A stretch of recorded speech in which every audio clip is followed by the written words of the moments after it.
Good evening, folks, and welcome to the live stream. I hope you're all very well this evening. I'm feeling a little bit under the weather, but I want to do the live stream anyway because I'm feeling a bit under the weather because the weather here has changed dramatically. It was 37 degrees a few days ago, and now it's 25 degrees. So it's a massive drop, and I have sinuses problems and all sorts. Anyway, enough about me. Let's see who we have on tonight. We have Enzo the God. Great to see you, Enzo. We have Colin. Great to see you. Colin from New York. We have Bina Mac. Great to see you, Bina. Adrian Kennedy is here. Viking President Stu of Stewland. Great to see you. Hope you're well. We have Wispa. Great to see you. Hope you're fine. We also have Chatty Rat. Great to see you, Chatty. Excuse me. I'm going to be doing a little bit of coughing. I'll try and limit it as much as I can. John O'Sullivan is here. We have Wim. Great to see you. Eddie. Great to have you on. Ava is here. Great to see you, Ava. Jim is here. Great to see you, Jim, too. We also have Killer. Thanks for moderating, Killer. Great to see you tonight. We have Verti. Great to see you, Verti. Hope you're fine. Amac is here. We have Raven 1983 Witch. Great to have you on tonight. Joseph is here. Great to see you, Joseph. Shial, great to see you. Hope you're fine. 91 Leads is here. Ted Boy, great to have you on. Ted Boy 1. Roshin is on. Great to see you. Who else have we got? Hugh is here. Stuart Melville, great to have you on. We also have Young Ralph, great to see you, Young Ralph. Oraman is back. We also have Wolf Pet, great to see you. David McGuinness, great to see you on, David. Make sure to check out Indie Truck Davies, the Two Davies YouTube channel. All Things Scottish. We have Timmy Bing, great to see you, Timmy. Hope you're fine tonight. Craig Cthulhu, great to see you. No singing, I promise, tonight. Much to your disappointment. I can't sing anyway, and I definitely can't sing tonight. So, and so many more. Hope you're all very well. I see CGM is there. Just going down the list really quickly. I can't say hello to everyone, but Tories don't get tasered. Great to see you. And so many more. Hope you're all very well. Hope you had a very nice weekend, and I hope you're ready for another week of madness. So I'm going to talk a bit about Brexit, the Tories, Ulez a little bit, and some other stories surrounding the interwebs. So we have this first story on Brexit. UK post-Brexit checks on fresh food from EU delayed for fifth time. So the introduction of post-Brexit checks on food, plant and animal produce arriving in Britain has been delayed for the fifth time. The government has confirmed, meaning they will not begin until the end of January next year. So they were supposed to come in October, but that has been shelved. The decision to once again push back the beginning of new controls on imports, which were widely anticipated, means the phased introduction has been delayed by another 3 months from late October. The government said it was giving businesses more time to prepare after engagement with industry. Traders have said they had limited time to adapt to the new rules. You know, when Boris Johnson and others said that Brexit was done, well, Brexit isn't done. It's still not done, and it's not. This part of Brexit won't be done until January 2024. Now, that's presuming that it won't be postponed again. The move has also been interpreted as a response to concerns that the state of checks would further fuel food price inflation during a cost of living crisis, although the government has estimated that the impact of the new border strategy on headline inflation would amount to less than 0.2% across 3 years. So finally, the government is admitting that Brexit is having an impact. Of course, they're downplaying the impact, but at least they're admitting, yes, Brexit would have an impact on inflation. It would be 0.2%. I think that's being really optimistic. I think it's a lot more than that, but at least the government is finally admitting that Brexit is having an impact on inflation. So when they talk about what's causing inflation, they can talk about the war in Ukraine, they can talk about global energy prices, but they have to now include Brexit. You know, they said it themselves. Controls on goods exported from the UK to the EU have been in place since January 2021. So this was the case when, as soon as the UK voted to leave, actually before the vote, the European Union decided, okay, we need to prepare for Brexit. Of course, Brexit didn't happen until some years later, but the EU had said we need to prepare, we need to have put in place the worst case scenario so that we are prepared. While Brexiteers, I'm not saying the British government, well, the British government, because it was led by Brexiteers, but the British government, which was in charge of the civil service, was telling everyone, no, there's nothing to prepare. Everything will be wonderful. We hold all the cards, Sunlit Uplands and El Dorado and all that sort of crap. There's nothing for us to do. Everything will be fine. They need us more than we need them. So while the EU was preparing for Brexit, the worst case scenario, the worst type of Brexit, over preparing in a sense, Brexiteers in Britain were not doing any preparation at all and not telling businesses to prepare. That was the worst thing. They weren't saying, okay, Brexit is going to be a shit show, you need to prepare. No, they were saying Brexit will be wonderful, because they were still in that mode of selling Brexit to the public. They got the vote, they got the result in the referendum they wanted. Now they had to sell it to the public once again. They had to convince people that it was the right vote instead of actually being honest about it. And then not being honest meant businesses were not prepared and government departments were not preparing for Brexit. Meaning checks on items travelling in the other direction will only begin 3 years later. This has previously prompted domestic food producers to complain that their continental rivals had a free pass, while they were forced to endure checks on all fresh food exports to the bloc. Yes, because goods moving from Great Britain to the European Union were checked. Goods moving from the European Union to Great Britain were not checked. And, this creates an unlevel playing field. EU producers were at a massive advantage here. Somebody said chocolate? Whisper. I haven't had Whisper chocolate in a long time. It's nice, bubbly air bubbles. Excuse me. Oh, I'm sorry. This is going to be a bit of a regular during this live stream. Apologies. I'll try and minimize as much as possible. From January the 30th, imports of items including medium-risk animal products, plants and plant products and high-risk food and non-animal origin from the EU will require health certificates, followed by physical inspections of these goods at the UK border by the end of April next year. So in January, all of these products will need to have they'll need to have a health certificate, and then physical checks will begin in April. In the final phase, safety and security declarations for EU imports will be enforced by the end of October 2024. But this could be kicked into the long grass again. It may be the case. It's already been postponed a number of times, so it's possible that it will be postponed once again. Full customs controls for non-qualifying Northern Ireland goods will also be introduced from January, such as food and feed products that are not owned or processed in Northern Ireland by registered or approved business. The government has said its border strategy, known as the target operating model, would better protect the UK against biosecurity threats. Yes, but they're not implementing it, as the regime would include bringing in controls on imports from the EU for the first time and using Brexit freedoms to simplify import controls on goods from across the globe. It's like, yeah, we're going to, there are real risks, but we're going to ignore these risks for another few months. The Cabinet Office has estimated that a light touch border regime than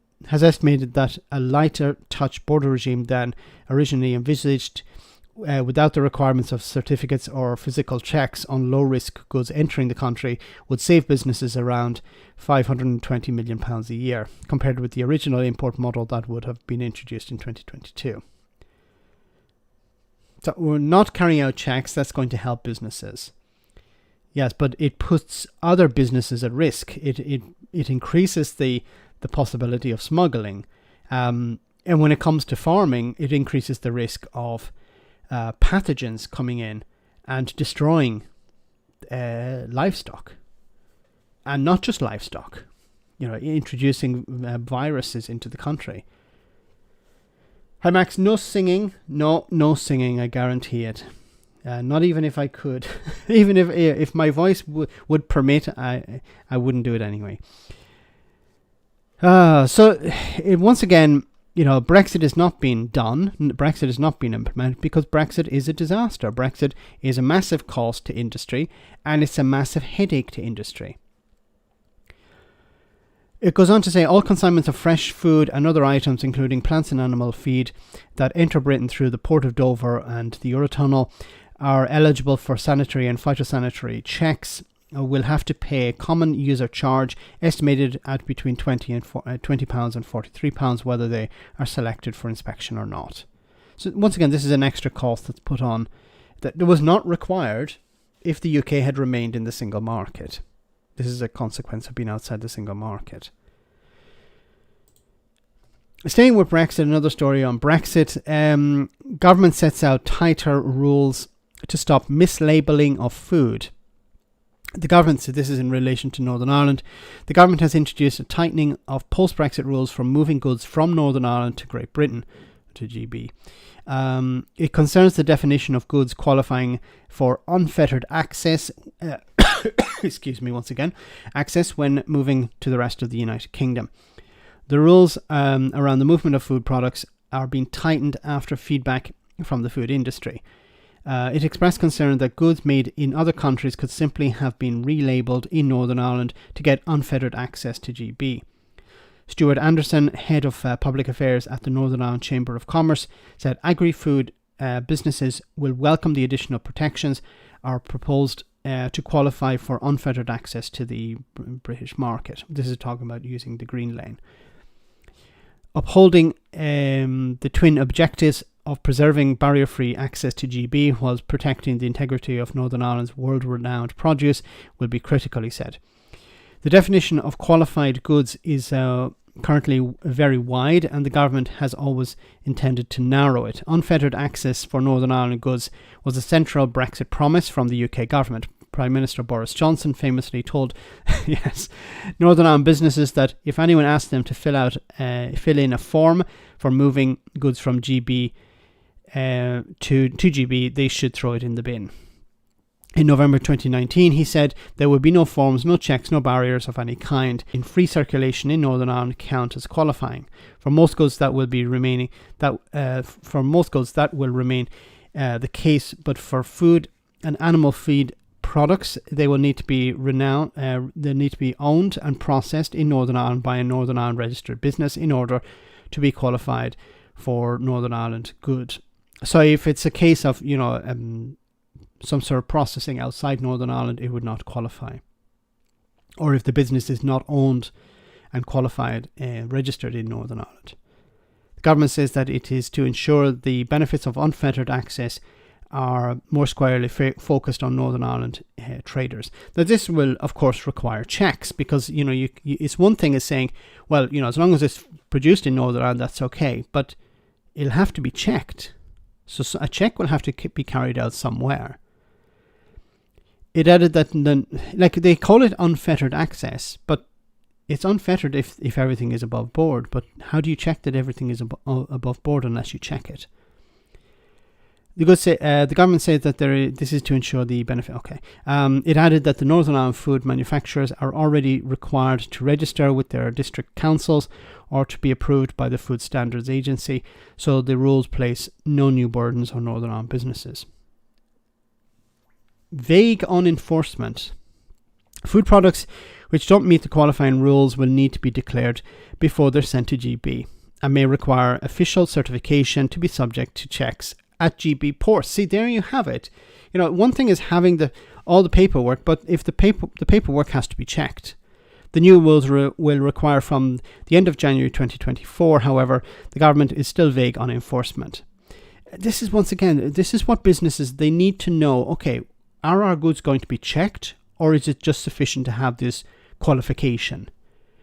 I think they'll have to be checked, because the UK government is saying that we're going to check all goods from January 2024. And because Northern Ireland has free access to the European single market, it's possible that goods could move from the Republic of Ireland into Northern Ireland and then come in through the back door in a sense. They could come in through Northern Ireland. So that means, checks will have to be carried out in GB on goods coming in from Northern Ireland. So think of Northern Ireland as part of the single market, like the Republic of Ireland. Of course, it's not. It's not part of the EU. It's part of the single market when it comes to goods. We're just talking about goods here. So, of course, they'll have to carry out checks.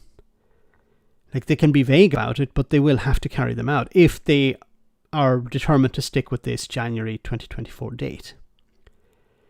It said they will ensure we will ensure measures are in place to prevent avoidance of sanitary and phytosanitary import processes and therefore abuse of the arrangements for Northern Ireland's unfettered access to the GB market.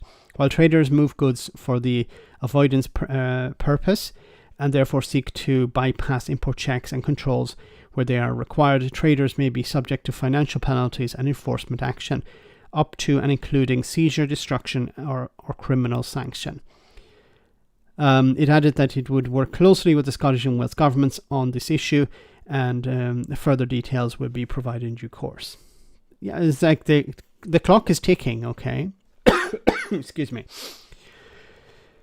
So this is once again another issue. You have this story here where checks have been kicked into the long grass, and in this story where there's vagueness around whether goods will be checked or not when they're coming from Northern Ireland. Anyway, sticking with Brexit, what is it with Brexit and illegal stuff? Or irregular stuff, I should say. Alistair, thank you so much for that super chat. First time they checked 20 out of 21 failed max. Yes. Excuse me. The first time they carried out checks, let's do a spot check. They checked 21 trucks, I think it was, or 21 consignments, and 20 of them contained contraband. That was pretty bad.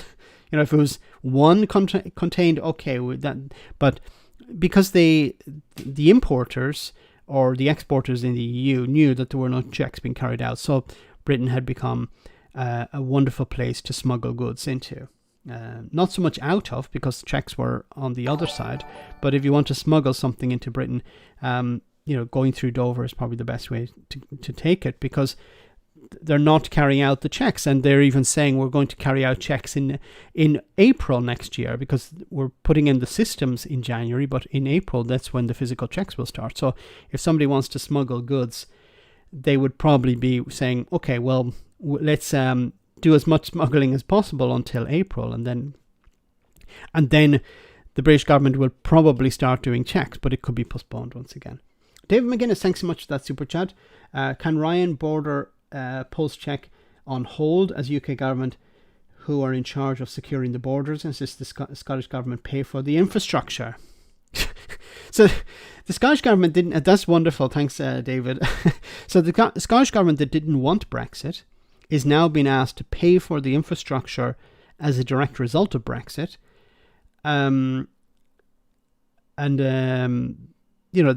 This is going to obviously come out of the Scottish government's budget. I'd love to hear, the Tories and maybe even the Labour Party, but the Tories in particular in Scotland, how are they defending this? Okay, yeah, we need to spend money on upgrading the port in Carnarvon to carry out these checks. These checks, what are these checks for? Well, they're post-Brexit checks. Okay, but Scotland didn't want Brexit. It's insane. And, of course, there'd be pressure applied to the Scottish government. Like, the Scottish government should just turn around and say, well, if you want the port upgraded, you need to give us the money. We're not going to do it without the money. And then if we don't do it, then you're not going to be able to carry out your checks. If you don't carry out your checks, then you're going to be in trouble yourself. So I presume Westminster will give Scotland the money to upgrade it. But it's ridiculous that they're asking the Scottish government to pay for that. The Scottish government should say, okay, we'll do it if you give us, a Section 30 on immigration, for example. Give us that power, where we can actually get workers in to fill places that are lacking staff. Take something for that cough, Max. I am taking something, but it's taking its time. I just started today because apologies. I move as far away from the microphone as possible when I start to cough. It just comes on very suddenly. Anyway, next story related to Brexit. Tory donor issued with demolition order for hotel where Brexit deal signed. A demolition order. Why? Well, because it was built, it seems, without planning permission. Like, this is poetic. Brexit deal signed in building without planning permission. Multimillionaire businessman with close ties to the Conservative Party has been told to knock down part of or all of a luxury hotel that hosted the signing of Rishi Sunak's Brexit deal because it breached planning regulations. The planning enforcement notice issued by Runnymede Borough Council said Surinder, Aurora's hotel company, had until 7th of October to take action at the Fairmount Windsor Park Hotel near Windsor. This is the Windsor Agreement, the framework. This would involve either making the unauthorised building comply with the terms of the planning permission, or else the company would need to demolish the building in its entirety and remove all resultant waste and materials from the land, the notice said. Aurora, the Tory party donor, has accepted errors were made during extension work at the hotel. Okay, how do you think this all went down? It's probably the case that, this guy is Tory donor. He wants to build an extension to his hotel, sends a donation to the Conservative Party, thinks that's all you need to do. You don't need planning permission or anything like that. Look, I have the Tories in my back pocket. Build my extension, and then later the council say, no, you can't do that. Yeah, but I made a donation to the Conservative Party. Well, maybe the council has switched. Maybe it was a Tory council, and then it switched to a Labour council or a Liberal Democrat, or Green even. So now the council are like, no, your money doesn't work here. Unless you want to make a massive donation to us, to our party, you're going to have to retrofit your hotel, or you're going to have to tear it down and start again. But this is, my God, it's nuts. Let me read some more of your comments. Knock it down. Keep taking the medicine, Max. I will. Built without planning. Try hot lemonade sweetened with honey. Good idea. Sounds indeed like Brexit. Built without planning. There was no planning. Nobody thought what would happen beforehand. They just thought, well, if I give enough money to somebody, it will sort it out. Anyway, moving on. Rishi Sunak, and his green credentials. Rishi Sunak used helicopter for trip from London to Norwich. Rishi Sunak has used a helicopter to travel to and from an engagement in Norwich, a trip little more than 100 miles. Like, he couldn't even drive it. I don't know. Downing Street has confirmed in yet another example of the Prime Minister's fondness for flying brief distances. Of course, the response from number 10 will be, well, because he's a very busy man. Sunak flew, and I've said this before, why is Rishi Sunak Prime Minister? It's not to help people. How is this helping people? It's not about the money, because this is a pittance. The salary he receives is a pittance. It's about looking after his own. But he might as well, milk the system while he's there. I have access to a helicopter, then I'll use that to pop down the shops or to pop over to Norwich. Probably 100 miles. We're talking about, if it was on the motorway, probably an hour and a half, 2 hours at most. By the time the helicopter would be prepped and organised and everything, it's probably even faster just to go by car, no? Should be going by train, but then, Rishi Sunak wouldn't be seen with the great unwashed, the public, otherwise known as. Anyway, Rishi Sunak, saw a trip that less than a little over 100 miles. Downing Street has confirmed another example of the Prime Minister's fondness for flying brief distances. Sunak flew from London to meet Michael Gove, the Community Secretary at the Taylor Wimpey Housing Development, to mark the changing to planning planning regulations that will scrap rules on chemical releases into waterways. Yes, this was presented as a Brexit benefit, where construction companies, so under EU regulations, construction companies were required to, whenever they built new properties, they had to offset the environmental damage in some way. It could be it could be planting trees, or it could be creating, redeveloping wetlands, stuff like this. So construction companies were expected to offset their, and this was an EU requirement. So it seems what the Tories are doing now is getting rid of that requirement, or not getting rid of the requirement, but getting rid of companies having to pay the requirement, and the government will pay for it instead. So they're going to use taxpayer money. And what I love to see on social media is these sort of what's her name, Margaret Thatcher fans who'll post every once in a while saying socialists like to use other people's money. Well, the Tories love using other people's money, the taxpayers' money, instead of their own. They're happy to waste taxpayers' money. That's not socialism. Anyway, it goes on to say, trains from London to Norwich take about 1 hour 45 minutes. Downing Street said that in addition to the normal pressures on the Prime Minister's time, Sunak was due to hold talks with Kuwait's Crown Prince on Tuesday afternoon. Downing Street spokesperson said the Prime Minister regularly uses all forms of travel. I've never seen him on a train. This travel plans will vary, and it will always be decided with consideration to the most efficient and best use of his time in the interest of the taxpayer. How is this helping the taxpayer? How much does this helicopter cost? Whenever the Labour Party introduced a policy, so we're going to introduce this new policy, this is what we're going to do. Their first response, or the first question from journalists is, how much does it cost? How are you going to pay for it? But I've never seen any cost breakdown of Rishi Sunak's travelling by helicopter. How's that paid for? Is there a number 10 budget for travel? Or is it just we just dip into the taxpayers' petty cash every time we want to use the helicopter?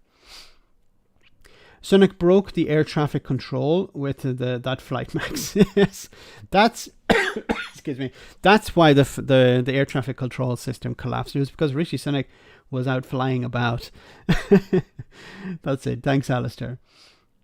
Mikey Pie, great to see you. Thanks for that super chat. Next up, still no custom checks on imports and a free trade agreement with Mexico. It's not like Mexico cartels would smuggle stuff into Britain. That's a very good point. Yes, if there are no checks being carried out, have a trade deal with Mexico and tell them, please don't smuggle things into the country. But even though I think that there is a sort of trade agreement with Mexico at the moment. It's worth £50 million, not 50 billion, 50 million over the space of 5 years or 10 years, something like that. It's worth absolutely nothing.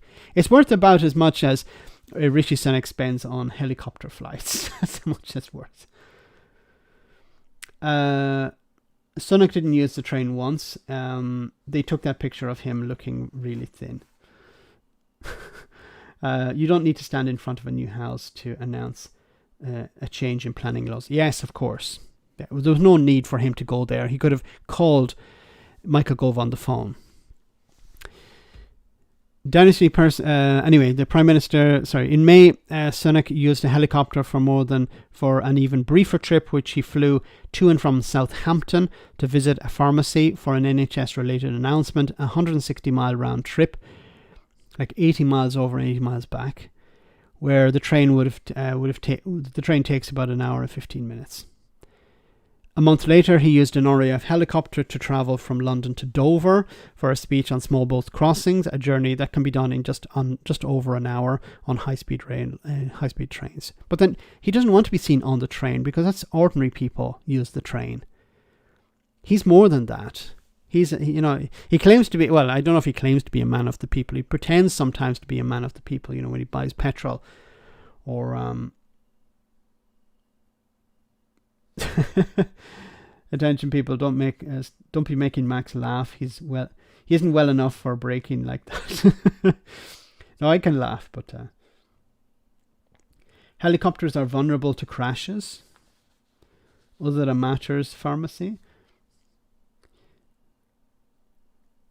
Corbyn gets the train and gives up a seat.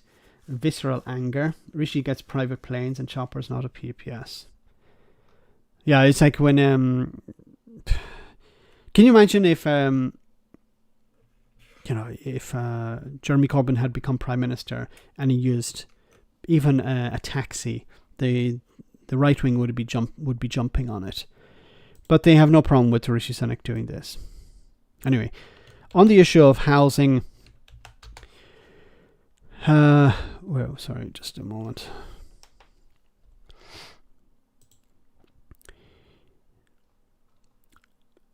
So, scrapping EU-era environmental protections on nutrient neutrality will allow an additional 100,000 homes to be built in England by 2030, the government has claimed. Environmental campaigners have criticised the planned change, but the government says housing developments contribute only a small fraction to nutrient pollution, and new buildings is being provided to mitigate any associated increase. New funding, yes. So the government are going to use taxpayer money to give to property developers, and these property developers, of course, are donors to the Conservative Party. So it's a good cycle of money. The donors give money to the party. The party, stick their sticky fingers in the tin of the government, the taxpayer, and hand it back to the property developers. The changes will see the financial burden to mitigate nutrient pollution for new housing shifted from developers to taxpayers. Once again, using other people's money.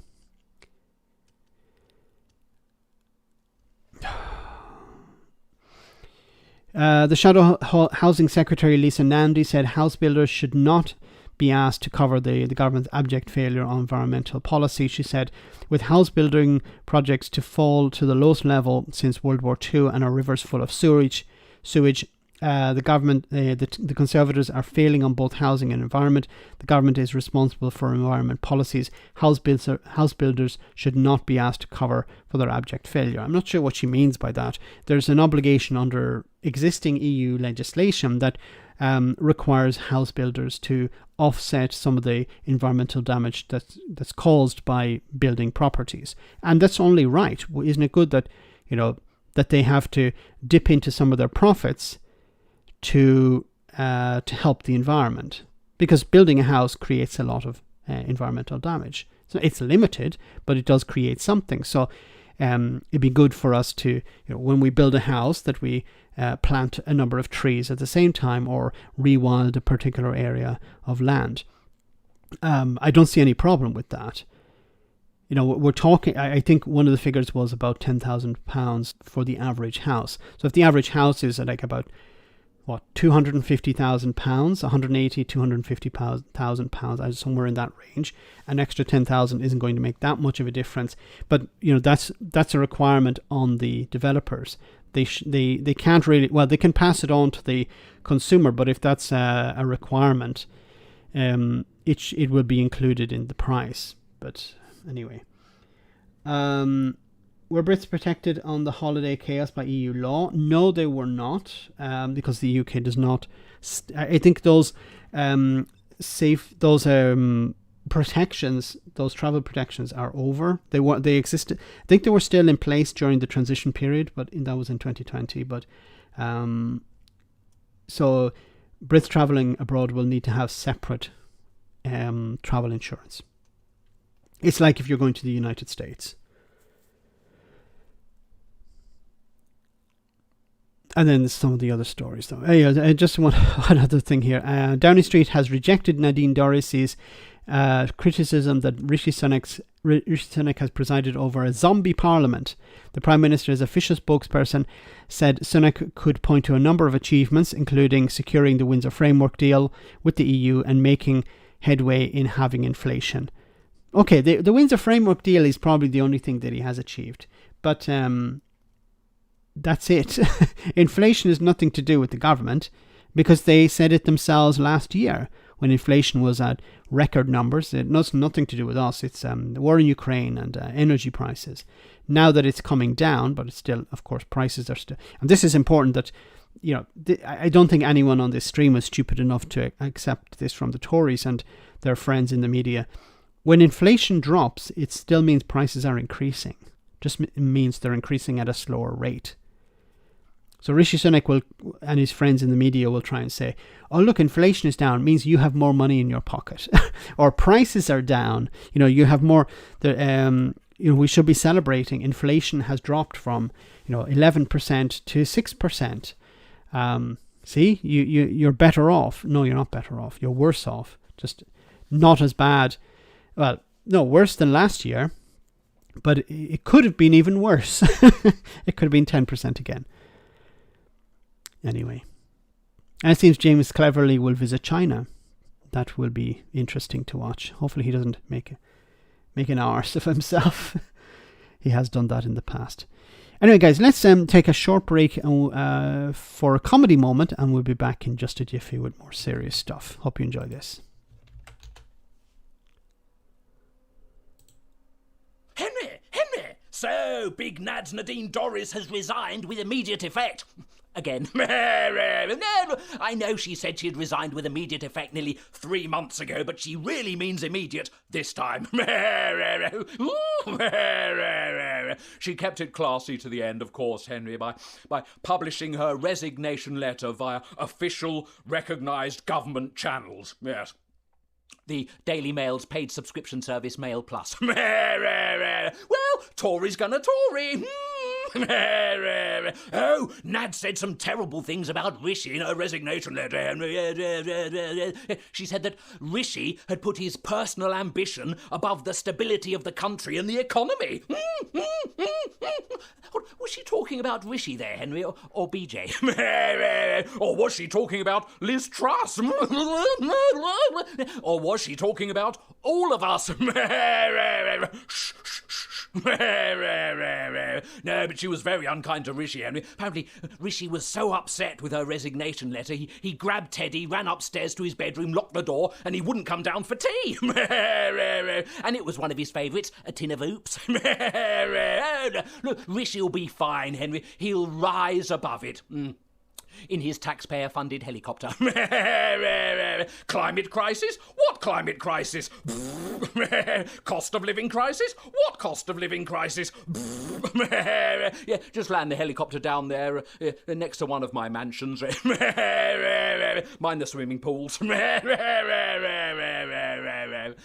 Nad said that the country was being run by a zombie parliament. Sunak of the living dead. Although it's more Dorries of the dead, Henry, because like a sequel to the zombie film 28 Days Later, after resigning with immediate effect, she's finally put her resignation letter in 78 days later.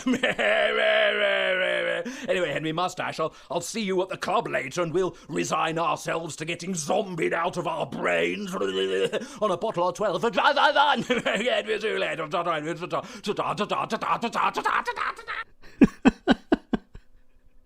It's closer to the Conservative Party than you can imagine. So let's move on to Ulez. Joining me now is the Mayor of London, Sadiq Khan, who was behind this scheme, very much a supporter of it. Obviously, this is your baby, but there has been huge opposition to the expansion of this scheme from many groups, many residents, many businesses. Why do you believe you're on the right side of history over this? Look, the decision to expand the Ulez so it covers all of London was a difficult decision, but I think it's a vital one and the right one. Let me explain why. The evidence is quite clear in relation to the consequences of air pollution. It does lead to, in London, around 4,000 premature deaths a year. It leads to children having stunted lungs forever, adults with a whole host of health issues from asthma to cancer, dementia to heart disease. We also know the evidence is there is an effective policy that reduces air pollution. How do we know this? Because we have the Ulez in central London and it's managed to reduce the pollutants, the toxicity by almost 50%. A third fewer children admitted to hospital with air pollution problems because of the Ulez in central London. We expanded it to inner London and we saw a further 21% reduction in air pollution. But also, we've seen 1,400 schools with children breathing clean air. But here's the real problem. In outer London, we've not seen any significant improvement. The 10 boroughs with the largest number of premature deaths are all in outer London. The 30 GP practices, 24 of the 30 which have the worst patients with respiratory issues are all in outer London. In our great city, around 500,000 people have respiratory issues. 2/3 live in outer London. But I have been listening to the concerns, as you said, people have, which is why, without a penny of support from the government. Well said, Conservator in the chat. All petrol cars that are less than 16 years old are Ulez compliant. 6 years for diesel. So if you're driving a car that's 6 years old diesel or 16 years old petrol, under that you're compliant. So we're talking about a very small number of vehicles. His motivation here, of course, is to clean London's air. He has spoken to people, he has met people who are suffering as a direct result of this. And unfortunately, and I mentioned this in a video, is that he's been thrown under a bus a bit by his own party, the Labour Party, because following the Uxbridge by-election, and remember, this is a policy that was introduced by Boris Johnson. Then when Sadiq Khan became mayor, an obligation placed upon him was to expand it in order to get access to funding. So that, and who put that obligation on him? Grant Shapps, Michael Green, or whatever the hell he calls himself. Why on earth are SUVs compliant? I think it's a good question. I had originally thought it was just related to, for example, hybrids or electric cars. They were the only ones that were compliant. But a whole range of cars are compliant. It just means that they are less polluting than older vehicles. But I understand it doesn't make sense to have SUVs compliant. But then it depends on the SUV, if it's a hybrid SUV. But once again, I think it would be better if you were moving towards a higher level, a better level of efficiency, for example, hybrid cars or electric. Cheapest compliant diesels are 6 times more expensive than the old petrol do, but are twice the MPG. Mr. Ponzi. Keir threw somebody under a bus, never.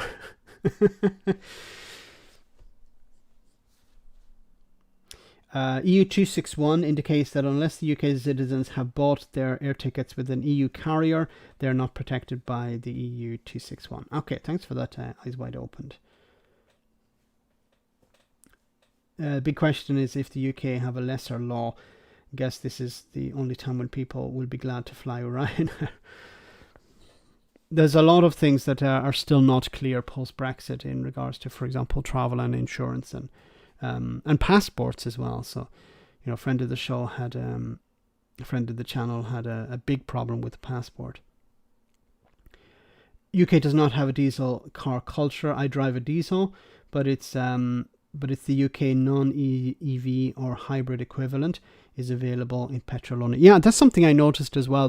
I was looking at, just out of curiosity, about new cars that were coming out, and I noticed that Dacia or Dacia, I'm not sure how you pronounce it in English. In Italian they call it Dacia, I think it is. They don't sell a lot of vehicles into the UK, but some of the vehicles they do sell, they're not hybrid, they're petrol only, which is interesting. Or maybe that has changed, I'm not sure. Or maybe Dacia don't have hybrids, they just have the electric one. Hope you're better soon, Max. Thank you so much, Roshin. Getting a bit better yesterday was pretty bad, so it probably hurt it in my videos if you're watching them. It was, I was at the end of the video, then I was like coughing my lungs up because it was pretty bad. So I'd get through the video, and then after that I'd stop the video, and then I'd start coughing, so I'd save people from that. Dacia in English. Okay, thanks. Sat Nav, appropriate name.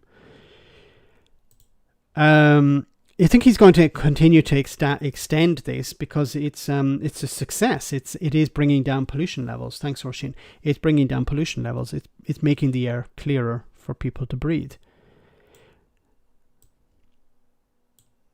More on this. So clean air is a right, not a privilege, says London Mayor as Ulez is expanded.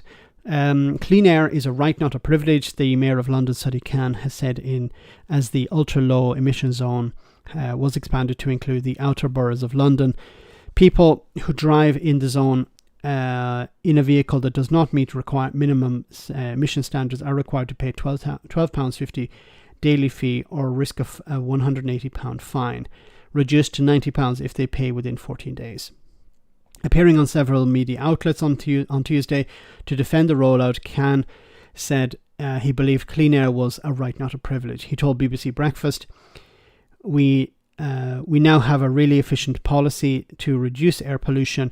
It's shown to be effective in central London and inner London, but I think clean air is a right, not a privilege. What about outer London? Why shouldn't they breathe clean air?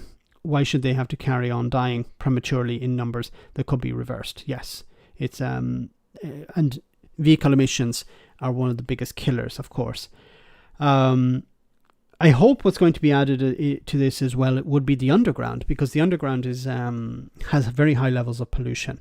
So it would be, I hope that after the Ulez has been fully rolled out, it will be, the focus will also be on public transport, especially in the tube, because so many people use it and the levels of pollution are really high there. I don't know if it's possible to bring them down. It should be, but maybe some sort of filtration system, air conditioning system could bring down the emission levels.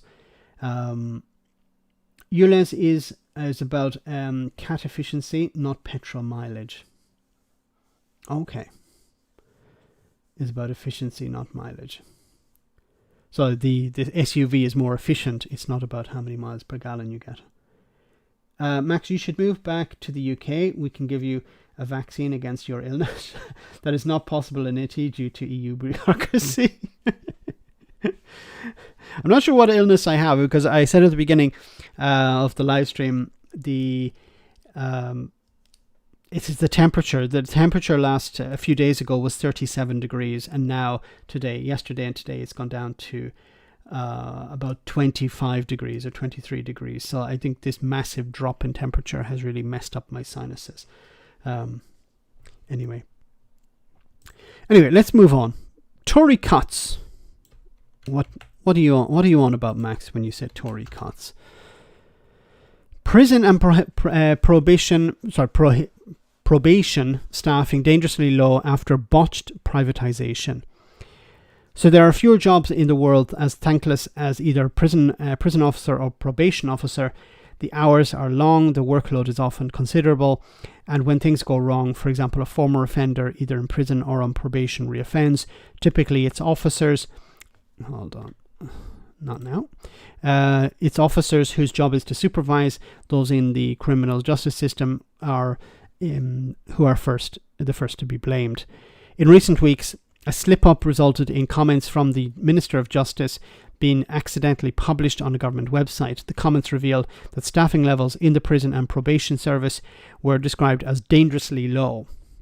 The result is that unless there is a rapid influx of new officers into the service, current officers will be saddled with unmanageable workloads, placing the public at serious and unnecessary risk. A service at breaking point. A slow-motion crisis has been building in the prison and probation service for roughly 10 years. Oh, what happened just over 10 years ago? Richard Turner. Maggie Pye, thanks so much for that super chat before. Ulez is about catalytic converters. Richard Turner, thanks so much for that super chat. Wonder if helicopters are Ulez compliant. That's a very good question. Even if they're not, Rishi Sunak will not be paying the fine or the fee. The taxpayer will. So, damn.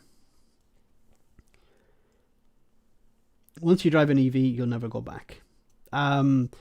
We have an old car at the moment. We're planning to, I'm probably going to change it with the MG4. looks like an amazing electric vehicle.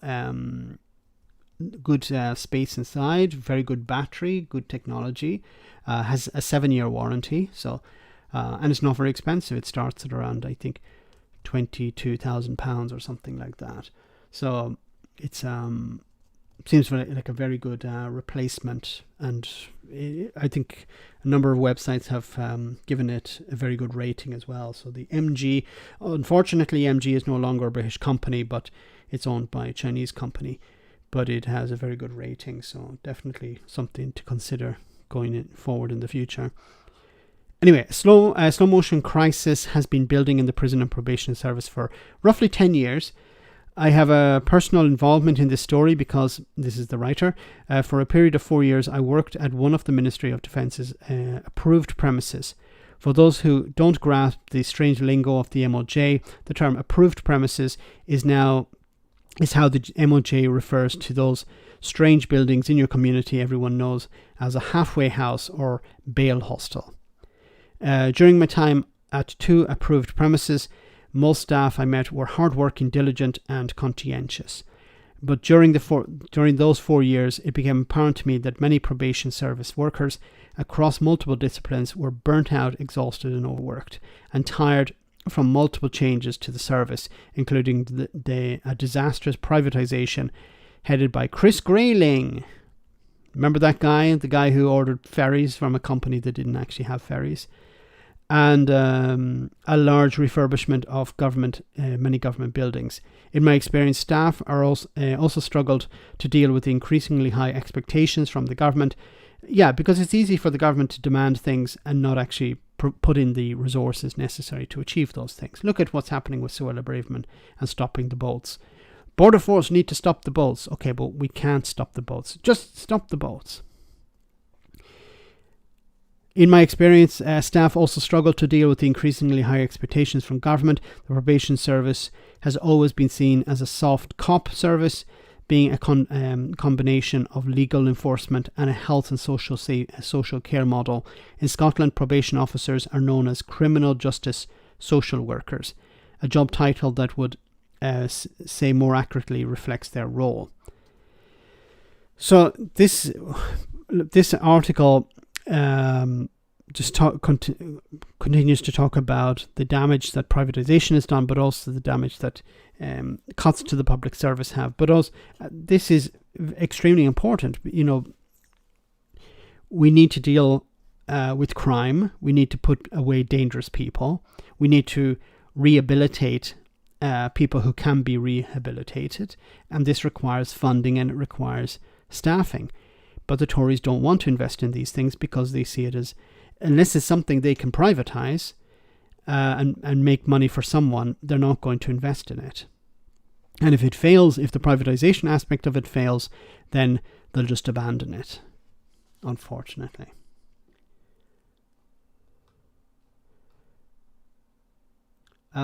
Tory, what sounded like cuts? Did you miss out on the N, Max? Maybe I did. Legalized tax progress, yes. No. Excuse me. Okay, well, as we know, flights were mentioned today, but these are different flights that are having some problems. Marco, good to talk to you this morning. Tell us about your journey home. It's been an absolute nightmare so far. This is our 12th in the airport since yesterday. We're expected to get on our flight and told that everything was going to be okay. And then when it came to getting on the flight, managed to get all the way up to the plane, and then we're told that the flight was actually cancelled and that there was going to be no other options until early or late next week. Wow, so a whole week. And you're trying to get from Tenerife back to Edinburgh. So what happened then? You were told no flights. You then had to wait in the airport for how long? Well, we're actually in Gran Canaria at the moment. I was just on a little week holiday away with my girlfriend, and was told that there wouldn't be any flights leaving at the moment. If we were to get a flight, then it would be next week, or we could do some transfers in other countries, but it's averaging out around about 37, 42 hours to be able to just get back home. So our best plan of action at the moment is to fly to Tenerife today and then stay until Friday or Saturday and hopefully get a flight from Tenerife then to be able to get home. My God. This is all because of a failure in the system. It shows how dependent we are on technology, that as soon as something goes wrong, everything comes to a grinding halt. So the local flights between the Canary Islands themselves are not as affected as the ones, into the UK, but they're going to be facing delays as well, aren't they? Well, exactly, yeah. So fingers crossed that hopefully this flight later on won't get cancelled as well. But at the moment, everything seems to be okay for other countries. While we were at the desk, there was a flight to Milan, which was able to go ahead no problem at all. It just seemed to be us trying to get to Edinburgh that we weren't able to get any flights whatsoever. Stuart says, Max, did the system get hacked? I don't know if the system... I haven't seen any news about any hacking of the system. They're talking about a glitch or some sort of problem with the system, but they didn't say whether it was hacked or not. Maybe you can rent a dinghy. And what kind of information were you given by the airline? Did they give you as much help as they could, do you think? We were told nothing. We weren't given any information to do with where we were going to be able to stay for the night. We've slept in the airport and expected to sleep again. We weren't given any information to do with how we were going to get transferred flights or people who had connecting flights or where to eat. We've not been given any vouchers or any food or any complimentary items at all. There was children who didn't have any blankets, or we'd be given water bottles, but that was a good few hours ago now, and there's not been any refill. We're kind of just in the dust here. We've not got any options. And in terms of the cost of booking this new flight, I mean, obviously that's going to have cost you money. Presumably you've got things to get back home for, work, I would imagine, or studies. I mean, what impact is it having on the rest of your life?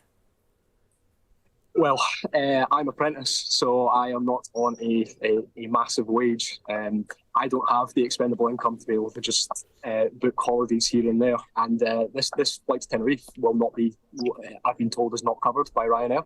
It's cost me just short of £600 altogether. Oh, Ryanair. Oh, my goodness, Ryanair.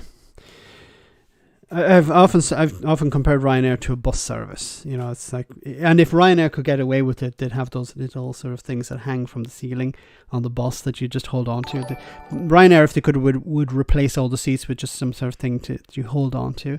It's like, whoa, we're a bit of turbulence. Hold on a bit tighter. Computer software was Windows 98 XP Max. Is that true? It hadn't been upgraded since 1990, since Windows 98 or XP. XP was in 2000. So old equipment, one part of it gives up the ghost and causes a cascade of software crashes from there. I suspect by the sound of it. Yeah, that was probably it. Aren't Ryanair in Ireland, the EU? Yeah, but as I think you pointed out, on it's not sure whether they would actually be covered by this. But generally, a general rule when it comes to Ryanair, you're sort of taking your life in your hands. Not in safety, but in whether you'll actually get any sort of compensation. Ryanair are very resistant to give alternative accommodation or give alternative flights or to rebook people, or I've heard so many horror stories. A colleague of mine who arrived at a check-in desk, not check-in, it was boarding desk, and there was a queue, and he arrived at the boarding desk and they said it's closed, and he's like, yeah, but I was queuing, and they said the response was, I'm not here to take abuse. It's like, I'm not shouting abuse. I want to get on the plane. I was not late. And they said, no, the gate is closed. You have to go. I myself, a couple of years ago, I was flying from London, and it was to London. I missed my flight in Dublin, and I got stuck in Dublin for a day because I arrived at the boarding desk too late. 2 minutes too late.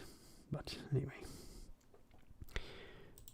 But I didn't have to wait a week. Okay. Not like these people, unfortunately for them. Anyway, staying with the story, it goes on to say, UK airport chaos, initial investigation reveals reason for air traffic glitch as night flights given go ahead to ease disruption.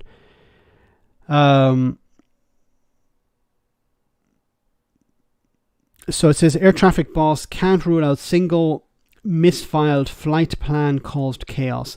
The chief executive of the National Air Traffic Service, NATS, has told Sky News he could not rule out that a single misfiled flight plan has caused the disrupted travel over the last 2 days. The system suffered a failure in processing some of the flight's data we receive, said Martin Rolfe.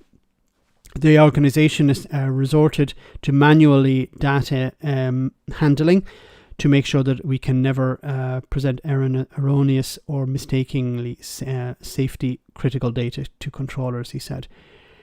Asked if the disruption was caused by an incorrect filed flight plan by a French airline, he said, this is the damn French once again, getting their revenge for, was it Waterloo? We're not in a position yet to get into that. Pressed on the issue, Mr. Rolfe said the systems were complex and he was not going to rush into anything that was the cause, what the cause is, but that he is not ruling out anything at this stage. So it seems that somebody had messed about with a flight plan and that fucked up the system. Excuse my language.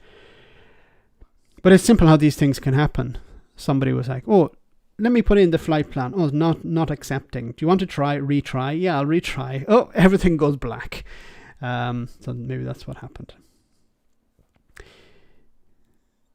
David McGuinness, thanks so much for that super chat. UK air traffic control wasn't Windows 98.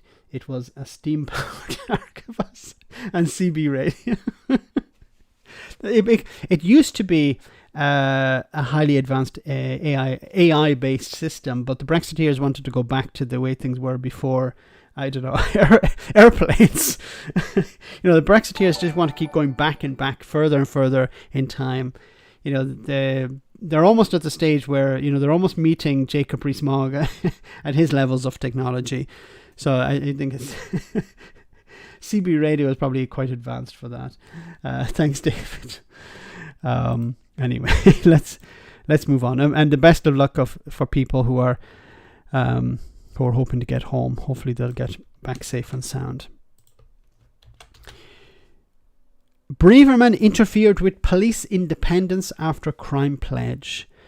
Police chiefs have suggested that the Home Secretary is interfering with their operational independence by demanding forces pursue all reasonable crime leads at a time when the resources are being outstripped by a rise in offences. So, oh my God, where do you even come at this from? The Tories are saying, okay, we want them to pursue all reasonable crime. Okay, but we need resources. We're not going to give you any. We need more officers. We're going to increase them by 3,000. Yeah, but we lost 20,000. We're going to give you 23,000. Yeah, but we lost 20,000 over the last 13 years. And we lost seasoned officers. We've lost officers with experience. The new ones we have, yeah, they're good, but they're not trained up. They don't have the level of experience as the ones we've lost. So, we're not in a very sound position. The National Police Chief Council raised serious doubts about initiatives Suella Braverman has used to launch the government's Crime Week, with insisting that there was no such thing as a minor crime. Braverman instructed forces to follow all evidence such as footage from CCTV, doorbells and dash cams, as well as phone data to find a suspect or stolen property. So you can imagine, somebody has their bike stolen, and that's a pretty horrible thing for the person who has lost their bike or who had their bike stolen. Is it reasonable for the police to use all resources necessary to recover that bicycle? Well, the person who lost the bicycle would want the police to do that. They would expect the police to use CCTV, DNA evidence, whatever, to find the bicycle. But that comes at a massive cost. I think something like a murder investigation costs about, on average, £1 million. Could be more than that. That's something I read some time ago. Killer corgi, I hear. So it's it's very expensive to investigate crime because you need maybe outside resources. You need to use resources within the police service. This costs a huge amount of money over time for police officers. So sometimes the police said, we can't investigate all crimes because we don't have the resources. And, it's not like the Tories are pumping extra resources into the police service. They're not. They're cutting it instead. The MPCC responded to the plan in an open letter to Braverman, which pointedly began, "For decades, police forces have been on the duty, have had a duty to pursue all reasonable leads in an alleged crime." On Monday, Braverman said forces had the resources to pursue all reasonable leads and pointed to the government's restoration of 20,000 police officers that had been cut between 2010 and 2018. However, the letter by the NPCC Chief Constable Gavin Stevens suggested her plan was unrealistic given the squeeze on police funding at the time of rising crime. "I see trust in police return to where it used to be, and effective staffed and properly funded police service is essential," he said. The letter said. Stevens said that 21 out of the 43 forces in England and Wales still have less officers than in 2010. He added, it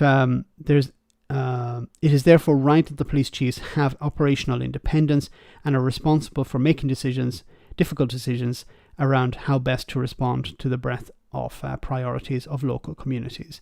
Like, you can't have the Home Secretary getting involved in individual cases. You should be cracking down more on this or on that. She's trying to politicize it, and you don't want a politicized police force. It has to be independent. Yes, it has to focus on maybe some of the priorities of the government, if the government wants to focus. But one of the priorities the government should have is, for example, cybercrime. People are losing money through scams, through illegal gambling, stuff like this. The police need massive resource. They need training. They need to be able to combat these things.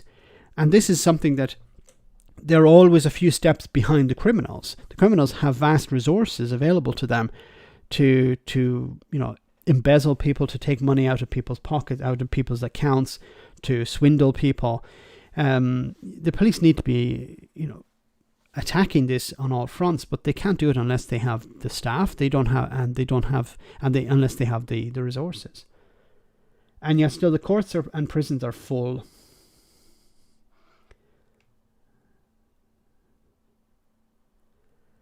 Population grew by 4 million since 2010, so we have 3,000 more officers to deal with. Yes, excuse me. Yeah, no, the population has increased. That was something that I almost forgot. The population has increased a significant amount, but the police numbers have not matched that increase. They don't care. They just want to appear like they care. Like, she's not very intelligent. Can I say that? Anyway, guys, we're almost at the end of the stream. We want to just cover one more story before we finish. So the Tories are saying, look, we're dealing with inflation, but, well, not really. Food prices are a big concern for consumers as energy bills, which the magazine. The rate at which food prices are rising has continued to slow, but stubbornly high grocery prices mean the cost of weekly shop is now as big a concern as energy bills, according to research.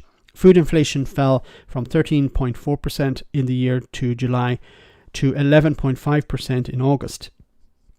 That's still very high, according to data published on Tuesday by the British Retail Consortium. This helped bring overall shop price inflation down from 7.6% in July to 6.9%.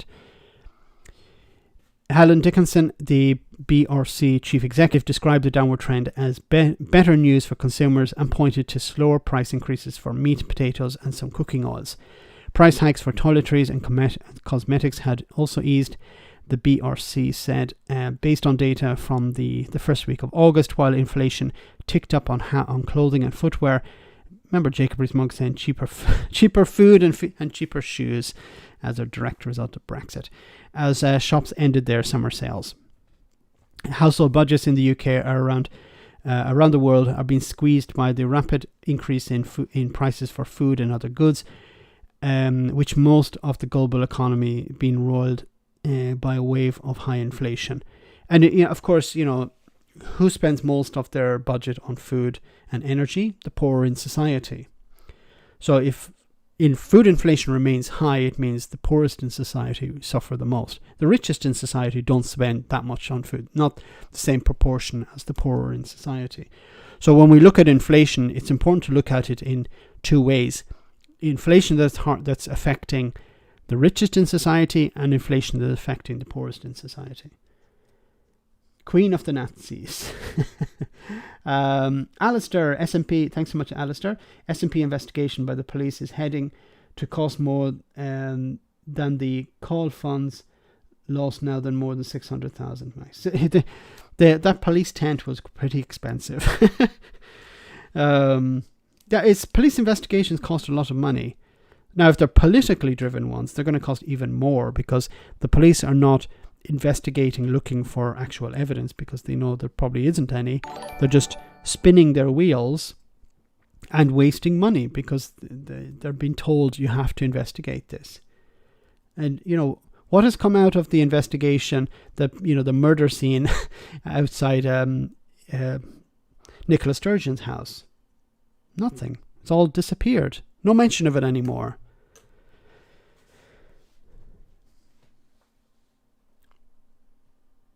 Anyway, so guys, we're almost at the end of the stream for tonight. Sorry I'm not feeling so well. I'm still recovering from this drop in temperatures, I think it is.